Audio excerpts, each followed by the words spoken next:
iş bo'lmaganda dadam bo'lsa-mu meni tashlab qo'ymay. O'zi bilan birga ep ketgan bo'lsa-chu koshki. Bular ish bo'ldi. Dadam bilan opamga meni birga ketmadi. Onam bo'lgan odam ish bo'lmasa, meni bir kun bo'lsa-mu yanada turg'izgan bo'lsa qanday yaxshi bo'ladi-ya. Hozir men bilan hech kimning kari yo'q. Ögey opamni onam urdimikin, talada viranchiron qaplab ketdi. Yolg'iz yetib qo'rqib ketyapman dada. Anladingizmi dada? U turibla cho'ng opasini eslab qoldi. U opasini cho'ng opa deb chaqirishga odatlangan edi. Biroq cho'ng opasining uyi qo'shni noyada bo'lib, orliq bakmi yiroq edi. Cho'ng opa, sen hozir nada? Meni uyingga ep kelsan-chu, men bir qo'rqib ketyapman. Talabek surlik ham qo'rqinchli. Sen menga doim gapini qiladigan, iliqi uxlamagan kichik bolalarni yeb ketadigan qo'q kelgan o'xshaydi. Uras talabek surlikkan. Anladingmi cho'ng opa? Sirtiki qo'qchu qorong'uda daraxt shoxlarini so'ndirib, lapas paranglarni o'rib, qaysi uyda uxlamagan, jidal qilgan kichik bolalar bo'lsa ep ketaman deb surhaybisni ko'zlayotdi.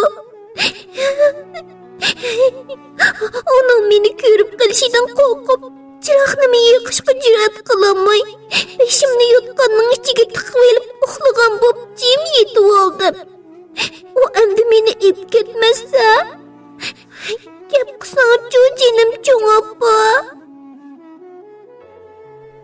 Kamilaning yurak so'qishi bag'ansiri tezlashib ketdi. Sirtga ansiz ovozlarga qo'shilib, cho'ng opasi doim deydigan qo'qning hozirla uyga bostirib kirib, o'zini yeb ketishidan qo'rqib, texmi bak tuyulib qoldi. Kun o'ltirishga yaqin dadisi uyga bir qitim keldi. U uyda Kamiladan boshqa hech kim qolmaganligini ko'rib, uy ichini oqtirib, o'ngtay-to'ngtay qilib, uydan qo'lga chiqqudek hech nima chiqmagandan keyin Kamilaga so'g'uq nazarda qarab dedi. Opang qani? Opam. Bahargul opam ne demsiz? O doktorxonaga ketdi. Kamila, men hozirli bir yerga boraman. Opang yoki onang qorong'u tushguncha qaytib kelishi mumkin. Shunga eshikni mahkam taqab, Gulxon opangning kelishini saqla. Kamil shundoq deb qo'yib, eshikni jong'ida yopganicha uydan chiqib ketdi. Kamilaning opasi 3 yoshga kirgan yili dadasi bilan ajrashib ketib, 1 yildan keyin hozirgi eri bilan to'y qilgan edi. Shuningdan keyin bechora Kamila yeli dadasining, yeli onasining uyida. Arlab opasining uyida qiyqilib so'qilib cho'ng bo'ldi. Necha yildan keyin uninga Kavsar qo'shildi. Bir kuni cho'ng opasi uni ko'rgili kelib, Kamilaning turqiga qarab ichi siyrilib ketdi. Va uni sirtqa ep chiqib, mehmonxonada yotqizib, pok suyib, bir qo'r kiyim epadi. Oqshimi ona bola ikkisi mehmonxonaning yotqida bir yotqanda yetib, Kamilaga nurg'un hikoya cho'chaklarni aytib berdi. Shu chog'da cho'ng opasi uningga bechora qizim, mendan keyin qolsang qandoqmi qilasan? Dadang degan iflosning sen bilan korim bo'lmabdi. U shundoq askilik qilsa, hamon bir kuni uni qo'q kelib yeb ketadi degan edi. Bu gaplar hozirmi Kamilaning quva esida bor edi. Shuningdan keyin cho'ng opasining oshi bir eg'iz qo'q kelib yeb ketadi degan gapi uning sabiy qalbiga mangulik o'rnab ketgan edi. Opasi ajrashib ketib 1 yildan keyin hozirgi dadasi bilan to'y qildi. Opasi to'y qilib uzun o'tmay cho'ng opasi tugab ketdi. Shuningdan keyin u mushi besham onasining qo'lida osh-to'q qilib cho'ng bo'ldi. Mavu o'gay apsi uning har holda ozroq kuyinganda qilgan edi. Ammo u hozir endi yo'q. Qaraganda onasi uningga mazarli qo'lni solgan o'xshaydi. Turaqan uning o'z onasi turib, uningga amriqlik qilganda ko'rinsimi, biroq dadisi yo'q chog'larda, bo'libmi saranglik tutib qolganda Kamilaga bakmi qo'pol muomala qiladi. Silkishlaydi, chimdaydi. Ba'zida texi o'rinsiz oshmi qo'yadi. Dadisi qimorga o'ginib qoldi. Shuningdan keyin uyini butunlay unuttdi. Uzun o'tmay qayta to'y qildi. Yana ajrashdi. Dadisi bo'lgan odam uni onasining uyiga tashlab qo'yib, necha oy o'tib ketsimi, bir qitim beshini tiqib yo'qlab qo'ymaydi. Kelgan taqdirdimi?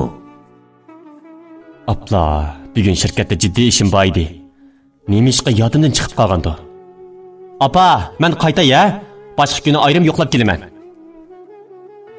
Deb qo'yib, titrab turgan qo'llarini ish kiyimining bir yerlariga tiqib, oqtirib, ming bir japoda 10-20 gan elib, opsig'i tutqizib qo'yib, qandoq tez kelgan bo'lsa, shundoq tezlik ko'zdan g'oyib bo'ladi. Sirtki bo'ron to'xtamoqda yo'q, bog'on sira adab ketyotdi. O'tir kechi bo'lib qoldimikin, dadisining yoki o'gay opsi Gulxonning texich qarisi ko'rinmaydi. Ular kelgan bo'lsa, Kamila har holda xotirjam uxlagan bo'ladi. Lekin Kamilaning ko'ziga uyqu kelgandek emas. Qo'rqinchi aslab ochdi. O'rnidan turib, chiroqni yondirmoqchi bo'ldi-yu, guldir g'alab qilgan guldirmami ovoziga qo'shilib chiqqan chaqmoqning dahshatli chiqishi bilan ansiz qattiq tovlab ketdi. Qarg'anda quhrastalik ketdi. Meni hep ketadigan bo'ldi. Men bu uyga kelgandan buyon dadam bilan o'gay opamga gaplasam bo'lgan, gapsizlik qilmagan tursam, o nimishqa meni hep ketadigandı. Kamilaning xiyoli chechildi. U o'z opasining uyiga kelganda opasi erdan qo'rinib tursimi, lekin uningga har holda yaxshi qardi. Uydagi eng yaxshi yemeklikni uningga tiqishtirib berdi. Oqshimi yotganda har xil qisqarliq cho'chaklarni aytib berdi. Ba'zi kunlari opasi yerib qilib yoki mijoz yo'q bo'lib qilib cho'chak aytib beramay qolsa, Kamila cho'chak aytib bo'lmasa uxlamayman deb qag'ishlik qiladi. Bundoq chog'larda opasi uning beshini mehribonlik bilan siylab turib, ko'z nurim, optan qizim, bugun bak mijozim yo'q, gap qilishim xush yoqmayotidi. Ataychi yaxshi bo'lib qolsam, jiq aytib berayjimi? To'la jafo solmay, uxlang tatli qizim. Yo'q, bugun o'g'layman. Aytib beringchi, oppoq oppo. Kamila g'alva qilib, yotqilib unimay, opasining ustiga mengashli bilib, uni tinish yotqilib qo'ymaydi. Jim yeting desam unmaysiz, endi xo'p bo'ldimi mana, ha? Ajab yaxshi bo'ldi. Quh keldi mana. U endi uxlamay, jafo solgan kichik bolalarni og'zini yo'g'on etib, ejderhodek birli dam tatib yeb ketdi. Hey qo'q, ishtik kel. Qizim uxlamay menga jafo soldi. Uni akatgin. Men uni baxmayman. Kamila gerçi qo'q degan narsaning zodi qandoq nima ekanligini bilmasimi?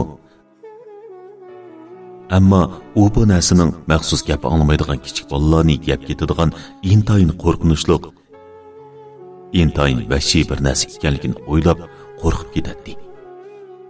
Va opasiga jafo solmay, cho'chakmi anglamay, beshini opasining qo'ltig'iga tiqqanicha, opasining xuddi cho'ng opasinikiga o'xshash qo'ltig'idan chiqayotgan sal qonsiq bo'lsa-mu, ammo to'lma mehrlik tarpurqini yeddig'inicha tatliq uyquga ketadi. Ammo o'gay dadisi bachaqlarda bu uyga kelishga zinhor jur'at qilolmaydi. Tuyuqsiz qattiq güldürilgan güldürmami ovozidan cho'chib ketgan Kamilaning maydisi yengni tiqqandek ichib og'rib ketdi. Bu og'riq uning topinidan kirib, miyasidan chiqib ketdi. Ko'zidan bulduqlab chiqayotgan yoshlar uning yumran yuzini, nozik bo'ynini, tinimsiz titrayotgan badanini, kiyimini va yotgan ko'rpini ho'l qilyapti. Әтсі үшкі yaqin bu uyga timsiqlab kelgan onasi Kamilaning texicha uyning bir bo'lingida tugilib jim yotganligini ko'rib hayron bo'ldi. Uning qo'shimiz turildi. Chiroyi tatardi. U Kamilaning qishig'i o'qdek etilib kelib, yotganni zarb bilan tortib yonga tashlagach, asabiylarcha tovladi. "Qopay, suydiklattisi! Uyga yapang degan buzuq qini? Tex kelmadim ha? Qir paskana ushliq qilib texichi doktorxonada yetib olgan o'xshamamdi. Qopa! Berib al qog'dalmi qanjiqni tepkila? Qopa, voy ho'rnishak!" Turaxon bir tarafdan chalvoqsa, yana bir tarafdan yotganni qayrib ichib, Kamilaning chiroyiga bir qarabla qattiq cho'chib ketdi. Va o'zim to'ymagan holda qattiq chaqirib voqiribdi. Ondan apala-shapla o'ylig'i yugurib chiqib, ovozini bo'lishiga qo'yib o'tib, eshakdek hangrab, nola qilib yig'lashga boshladi. Turaxonning ovozidan cho'chigan xulim qo'shnilar sirtdan yugurib kirib, uy ichiga kirdi. Va ko'z oldidagi manzarani ko'rib, qattiq cho'chib ketishdi. Kamilaning ko'zi yo'g'on echilib qolgan. Qalpoqlarini tishlab qanatgan. Tili og'ziga kaplashib qolgan. Osti quyuq, suyuq aralashib, chiliq-chiliq o'lbab ketgan bo'lib, ikki barmoqini ikki qo'liga tiqib olganicha jimjit tugilib yotadi. Qo'shnilardan biri ishtikli karvat ustiga chiqib, uning tiniqini tinglab baqdi. Tiniq yo'q. Put-qo'llarini tutib baqdi. Mustingib qo'ygandek sovuq edi. U aldirash 110 ga telefon qildi. Amdi gapni Kamilning o'ylisidan anglaydi. Jasur uy ichini bir qo'r tekshirib chiqqandan keyin qonun soqchisiga telefon qildi. Angacha Kamilning yan qo'shnisi 120 ga telefon qilib bo'lgan edi. 20 minutga qolmay jiddiy qutqizish mashinasi yetib keldi. Doktorlar jiddiy tekshirish orqali uning jon uzgili 3 soatdan oshganligini ma'lum qildi. 30 yoshlarda bor, bo'yi pakaroq, chiroyi yadang'u bir doktor bu g'alati o'limdan sal gumonlanib, darhol yenida turgan Jasurga qarab, uni tezlikda doktorxonaga olib borish kerakligini aytib, Kamilaning jasadini doktorxonaga olib ketdi. 2 kundan keyin tekshirish natijasi chiqdi. Kamila qattiq qo'rqib ketganlikdan yurak qaybidan chiqib ketib, normal xizmat qilolmagan ham yurakka qon yetkazish normal bo'lmay, ersiyatlik yurak sanchiqi qo'zg'alish sababidan o'lgan edi. Ahvol aniqlangandan keyin soqchilar Turaxonga nurg'un idiviy xizmat ishlab, ona bolaning huquq manfaatiga chiqilish jinoyati, Quramga yetmaganlarni qo'rlash jinoyati haqida xeli ko'p dars o'tib tarbiya berdi. Shuningdan keyin Turaxon o'g'li Kamilning uyiga qadam bosmaydigan, navrisi Kavsar bilanmi kori bo'lmaydigan bo'lib qoldi.